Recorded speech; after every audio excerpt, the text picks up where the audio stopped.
और पोटका थाना क्षेत्र की घटना सामने आ रही, जहां हाता स्थित Saha sponge and power limited company में काम करने के दौरान एक कर्मचारी की बुरी तरह से जल जाने से मौत हो गई। वहीं परिजनों ने कंपनी सुरक्षा मानकों में अनदेखी का आरोप लगाया।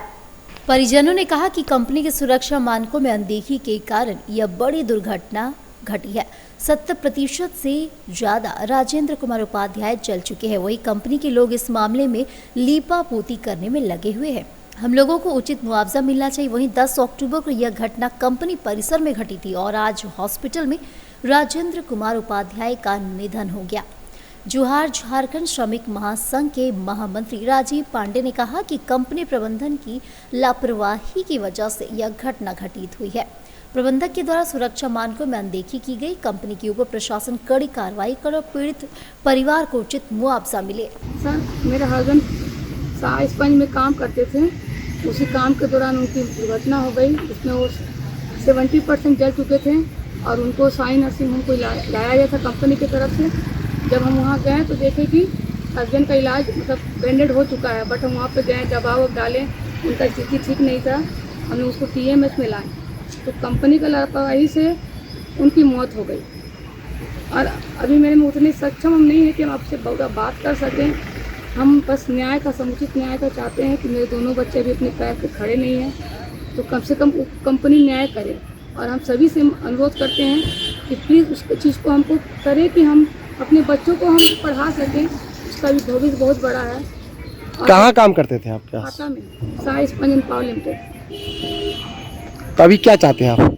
चाहते हैं कि कंपनी को जो हम लोग डिमांड रखे उचित, जो बस हम लोग तो अपना उचित रखे, जो चलेगा उनका तो हम कुछ नहीं कर सकते हैं। लेकिन अभी हम लोग जो चाहते हैं कि मेरे को जो अन्याय मिले, तो उसको कम से कम हम चाह रहे हैं कि हाँ उसको मिले।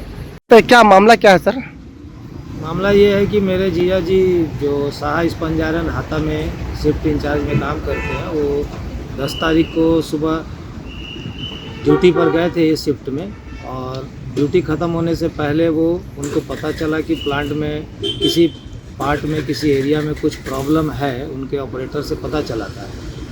तो वो उस एरिया में 1:30 बजे के आसपास में ड्यूटी ख़त्म होने से पहले ये सोच करके गए कि जो 20 शिफ्ट में आने वाला है उसको कुछ मैसेज दे देंगे कि क्या प्रॉब्लम है। ऐसा जो हम लोगों को वो टूटा फूटा तरीके से बेड पर रहते हुए पहले दिन जब आए थे TMH में तो बताए थे।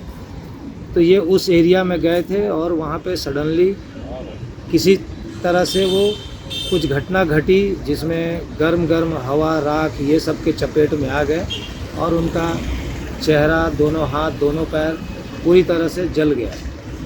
तो उसके बाद उन लोगों ने वहाँ से उसे ले कर के उनको सीधा आदित्यपुर में जो साई नर्सिंग होम है वहाँ ले कर के आए भर्ती कराने। और मेरी बहन को करीब 3:30 बजे के करीब पता चला। तो जब वो वहाँ गई तो ड्रेसिंग हो चुका था और उसके स्थिति को देखी कि काफ़ी ज़्यादा गंभीर रूप से जले हुए हैं और वहाँ कोई व्यवस्था भी नहीं है साई नर्सिंग होम में। तो हल्ला मचाने पर, ज़ोर ज़ोर से बोलने पर, जब दबाव दे करके TMH के बर्न केयर में भर्ती कराया गया और यहाँ पे तब से वो इलाजरत थे। और आज दोपहर में करीब 1-1:30 बजे के आसपास उनका देहांत हो गया। और जो भी हम लोगों को पता चला यहाँ पर कंपनी के बारे में, कंपनी के जो स्टाफ रहते थे या जो वहाँ काम कर चुके हैं, कुछ उनके मित्र भी आते थे मिलने, कि कंपनी में सेफ्टी की कोई व्यवस्था है नहीं। पूरी तरह से कंपनी भगवान भरोसे चल रही है। वर्कर का किसी तरह से कोई ध्यान रखा नहीं जाता है। किसी तरह का दुर्घटना होने पर बस इलाज वगैरह करा करके मामला को दबाने का प्रयास किया जाता है।